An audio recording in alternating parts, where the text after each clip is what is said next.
हाय। इस वीडियो के अंदर हम section 56 of Indian contract act को समझेंगे, जो कि इम्पॉसिबल एक्ट के बारे में बताता है। ऐसे एग्रीमेंट जिसके अंदर जो एक्ट है वो इम्पॉसिबल है, जिसको करना पॉसिबल नहीं है। तो सेक्शन 56 उसके बारे में बात करता है और उसी सेक्शन को हम समझेंगे। ये सेक्शन बहुत इंपॉर्टेंट है कॉन्ट्रैक्ट एक्ट का, इसमें से एग्जाम में क्वेश्चन पूछता है।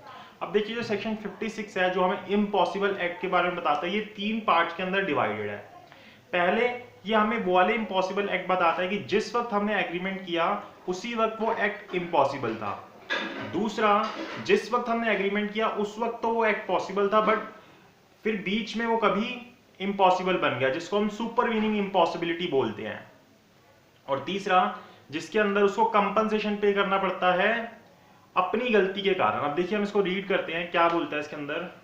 आप अपने बेरक को खोल लीजिए, उसमें से अगर साथ में पढ़ेंगे तो ज्यादा अच्छे से समझ आएगा। An agreement to do an act impossible in itself is void। कि कैसा एग्रीमेंट जो ऐसे इससे रिलेटेड हो जिसके अंदर जो एक्ट है वो इम्पॉसिबल है, तो क्या बन जाएगा? वॉइड एग्रीमेंट बन जाएगा। तो मतलब कि यहाँ पे इनिशियल इम्पॉसिबिलिटी के बारे में बात कर रहा है कि जब एग्रीमेंट किया उसी वक्त वो एक्ट क्या था? इम्पॉसिबल था। तो ऐसा जो एग्रीमेंट होगा वो क्या होगा? अपने आप में ही वॉइड होगा, क्योंकि हमने इस चीज के लिए एग्रीमेंट किया जो जिसको करना ही पॉसिबल नहीं है। मतलब कि जैसे मान लीजिए कि मैं एग्रीमेंट कर रहा हूं कि मैं इस व्यक्ति को जादू से जिंदा कर दूंगा, तो ये क्या है? ये जब हमने किया उसी वक्त इम्पॉसिबल है। उसको भी पता है ऐसा नहीं हो सकता, मुझे भी पता है ऐसा नहीं हो सकता। तो ये अपने आप में क्या है? इनिशियली जब ऐसा कोई कॉन्ट्रैक्ट, ऐसा कोई एग्रीमेंट किया जाता है जो इम्पॉसिबल होता है, जिसके अंदर एक्ट जो होता है वो इम्पॉसिबल होता है, तो वो एग्रीमेंट क्या कहलाता है? वॉइड एग्रीमेंट कहलाता है, जिसको हम इनिशियल इम्पॉसिबिलिटी बोलते हैं।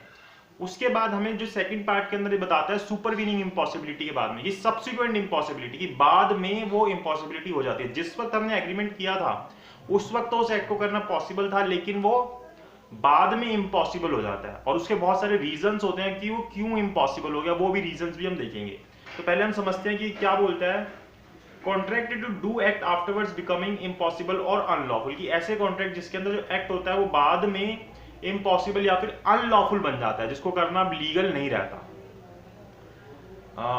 A contract to do an act which after the contract is made becomes impossible or by reason of some event which the promisor could not prevent unlawful becomes void when the act becomes impossible or unlawful। तो ऐसा फिर जो contract होता है वो क्या बन जाता है? वॉइड बन जाता है। भाई ऐसी वो क्या हो गया? इम्पॉसिबल हो गया या फिर अनलॉफुल हो गया, इस कारण से जो जिस कारण को जो प्रोमिसर था वो रोक नहीं सकता था, कोई पार्टी उनसे रोक नहीं सकती थी, तो वो क्या बन जाएगा? वॉइड बन जाएगा। अब उसको परफॉर्म नहीं किया जा सकता।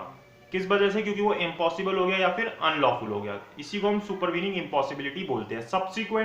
सब्सिक्वेंटली वो क्या हो गया? इम्पॉसिबल हो गया या फिर अनलॉफुल हो गया। फिर थर्ड पार्ट के अंदर बताता है compensation for loss through non performance of an act known to be impossible और अनलॉफुल, कि जब जिस वक्त वो तुमने कॉन्ट्रैक्ट किया उस वक्त प्रोमिसर को ये चीज पता थी कि वो करना इम्पॉसिबल है, लेकिन वो उससे वो चीज छुपाता है, तो उसके लिए उसको कंपनसेशन पे करना पड़ेगा दूसरी पार्टी को जिससे उसने चीज को छुपाया। कि भाई वो इम्पॉसिबल था और तू बोल रहा है कि मैं करके दिखा दूंगा, तेरे को पता था ये चीज करना पॉसिबल नहीं है, तो उसके लिए उसको फिर कंपनसेशन पे करना पड़ता है। क्या बोलता है? Where one person has promised to do something which he knew or with reasonable diligence might have known and which the promisee did not know, और प्रॉमिसी को ये बात नहीं पता थी, जो बात प्रॉमिसर को पता थी, कि or with reasonable diligence might have known and which the promisee did not know to be impossible और अनलॉफुल, की वो चीज जो जिस चीज के लिए एग्रीमेंट किया जा रहा है वो उस चीज के लिए जो कि इम्पॉसिबल या फिर अनलॉफुल है। Such promisor must make compensation to such promisee, तो ऐसा प्रोमिसर क्या करेगा? उस प्रोमिसी को कंपनसेशन पे करेगा for any loss with such promisee sustains through the non performance of the promise, कि उस प्रॉमिस के ना होने से जो भी लॉस हुआ उस प्रोमिसी को, वो अब उसको पे करना पड़ेगा उस प्रोमिसर को। अब यहाँ पे इसके एग्जांपल दिए गए हैं। A agrees with B to discover treasure by magic, the agreement is void, कि भाई उसने कहा कि मैं मैजिक से तेरे को ट्रेजर ढूंढ के दूंगा। ये हमें जब एग्रीमेंट कर रहे हैं उसी वक्त पता है कि ये इम्पॉसिबल है, तो ये एग्रीमेंट क्या हो जाएगा? वॉइड एग्रीमेंट हो जाएगा। ऐसी A and B contract to marry each other, A और बी ने कॉन्ट्रैक्ट किया कि हम दोनों एक दूसरे से शादी करेंगे। Before the time fix to the marriage a goes mad, अब शादी होने से पहले ए जो है वो पागल हो जाता है, तो कॉन्ट्रैक्ट बिकम्स वॉइड। तो ये क्या हो गया? कॉन्ट्रैक्ट वॉइड हो गया, मतलब कि सब्सिक्वेंट इम्पॉसिबिलिटी आ गई उसके अंदर, क्योंकि अब पॉसिबल नहीं है, क्योंकि अब वो पागल हो गया, तब शादी नहीं हो सकती। क्योंकि मतलब वो करने चाहे तो कर सकते हैं, लेकिन वो कॉन्ट्रैक्ट को एनफोर्स नहीं कराया जा सकता, क्योंकि वो क्या है? उसके अंदर अब डिफेक्ट आ गया। क्योंकि किसी मैड व्यक्ति के साथ हम किसी कॉन्ट्रैक्ट को एनफोर्स नहीं करा सकते। ऐसी ए कॉन्ट्रैक्ट्स टू मैरी बी, कि ए ने कॉन्ट्रैक्ट किया बी से शादी करने का, बीइंग ऑलरेडी मैरिड टू सी, जबकि वो पहले से ही सी से मैरिड था। तो यहाँ पे अब वो उससे शादी नहीं कर सकता क्योंकि वो पनिशेबल ऑफेंस है पॉलीगैमी के अंडर। तो यहाँ पे उसको जब उसने किया उस वक्त उसको पता था, तो अब उसको उसके लिए कंपनसेशन पे करना पड़ेगा क्योंकि उसने उसको उस चीज से छुपाया।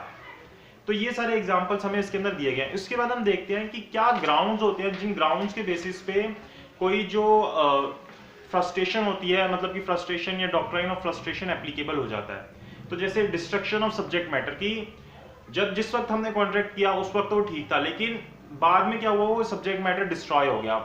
मान लीजिए कि हमने कहा था कि इस ऑडिटोरियम के अंदर हम यहाँ पे एक म्यूजिक शो करेंगे और उस ऑडिटोरियम में आग लग गई, तो सब्जेक्ट मैटर डिस्ट्रॉय हो गया, तो डॉक्ट्राइन ऑफ फ्रस्ट्रेशन वहां पे लग जाएगा और वो इम्पॉसिबल हो जाएगा परफॉर्म करना, इसलिए अब वो वॉइड हो जाएगा। ऐसे ही चेंज ऑफ सर्कमस्टांसिस कि जिस वक्त वो किया था उस वक्त तो उसको किया जा सकता था, लेकिन अब सर्कमस्टांसिस हालात ऐसे हो गया, मतलब कि मान लीजिए जैसे वॉर सिचुएशन अराइज होगी, अब वो इम्पॉसिबल हो जाएगा, अब उसको आप नहीं परफॉर्म कर पाएंगे।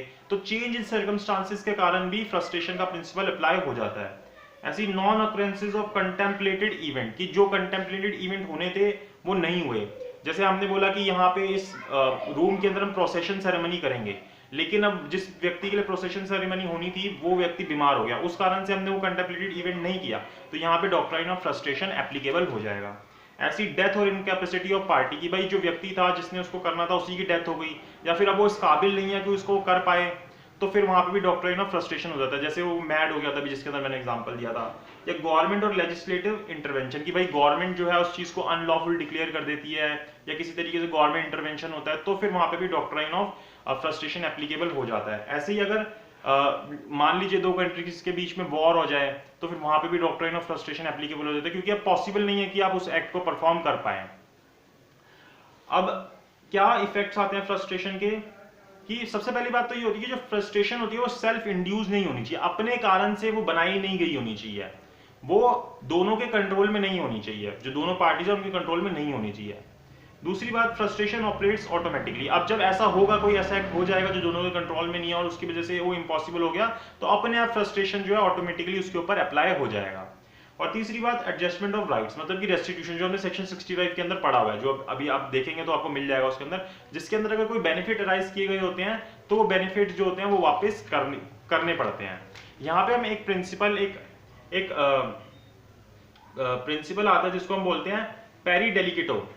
पेरी डेलिकेटो का मतलब होता है इक्वली एट फॉल्ट। अगर दोनों पार्टी सेम फॉल्ट के अंदर है कि दोनों पार्टीज का उतना ही फॉल्ट है, तो फिर वो जो है अगर वो इम्पॉसिबल हो जाता है तो फिर उसको वहीं के वहीं छोड़ देते हैं, वहां पे फिर दोनों को एक दूसरे को अपनी चीजें वापस करने की मतलब नहीं बनता। लेकिन अगर मान लीजिए कि एक बंदे ने ज्यादा बेनिफिट उठाया दूसरे तो जो जिसने कम बेनिफिट उठाया वो ज्यादा बेनिफिट वाले से उस चीज को वापस मांग सकता है। और ये करने की तब भी जरूरत नहीं पड़ती, मतलब कि ये वाला प्रिंसिपल तब भी एप्लीकेबल नहीं होता कि जब जो एग्रीमेंट है वो स्टिल एग्जीक्यूटरी हो, उसको एग्जीक्यूट अभी तक ना किया गया, तो फिर दोनों को बेनिफिट वापस करने की जरूरत नहीं होती। तो ये मतलब बेनिफिट वापस करने पड़ते हैं जो भी उन्होंने बेनिफिट लिए हुए होते हैं। तो ये हमने सेक्शन 56 समझा इंडियन कॉन्ट्रैक्ट एक्ट का, जिसके अंदर हमने डॉक्ट्राइन ऑफ फ्रस्ट्रेशन को समझा कि कब कोई चीज जो है इम्पॉसिबल बन जाती है तो फिर उसको परफॉर्म करने की जरूरत नहीं होती।